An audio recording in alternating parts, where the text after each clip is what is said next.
నమస్కారం మిత్రులారా, మీరు టోకెన్స్ లేకుండా తిరుమల వెళ్ళాలనుకుంటున్నారా? అయితే నా మాట వినండి. ఎస్ఎస్టీ టోకెన్స్ తీసుకుంటే మనకు దర్శనం అనేది 5 to 6 అవర్స్, లేదు అని అనుకుంటే 4 నుంచి 5 గంటల మధ్యలో దేవుడి దర్శనం అనేది కంప్లీట్గా అయిపోతుంది. సర్వదర్శనం టోకెన్స్ మనకి కావాలి అని అనుకుంటే మన దగ్గర ఒరిజినల్ ఆధార్ కార్డ్ అయినా ఉండాలి, లేదన్నా జిరాక్స్ అయినా ఉండాలి.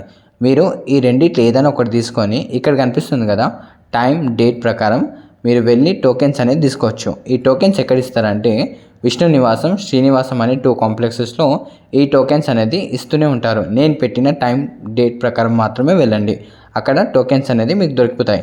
ఈ టోకెన్స్ తీసుకున్న తర్వాత మీరు అలిపిరి మెట్ల ద్వారా అయినా వెళ్ళొచ్చు, లేదు అని అనుకుంటే బస్ అయినా, కార్ అయినా, మీ ఓన్ ట్రాన్స్పోర్టేషన్ అయినా మీరు వెళ్ళొచ్చు అనమాట. No issue. అంటే ఈ కాంప్లెక్సెస్ ఎక్కడ ఉంటాయి అని అంటే విష్ణు నివాసం, శ్రీనివాసం కాంప్లెక్సెస్ మనకు రైల్వే స్టేషన్, బస్ స్టేషన్ దగ్గరలోనే ఉంటాయి కాంప్లెక్స్. అక్కడికి వెళ్ళి మీ ఒరిజినల్ ఆధార్ అయినా, జిరాక్స్ ఆధార్ అయినా తీసుకొని వెళ్తే ఈ టోకెన్స్ అనేది ఇష్యూ చేస్తూనే ఉంటారు. ఇలా ఎవ్రీడే ఇస్తూనే ఉంటారు. అందుకని నేను ఈ అప్డేట్ కోసం మన ఛానల్లో వీడియో చేశానండి. ఒకవేళ నేను చెప్పింది మీకు నచ్చినట్టయితే లైక్, షేర్, సబ్స్క్రైబ్. ఓం నమో వెంకటేశాయ.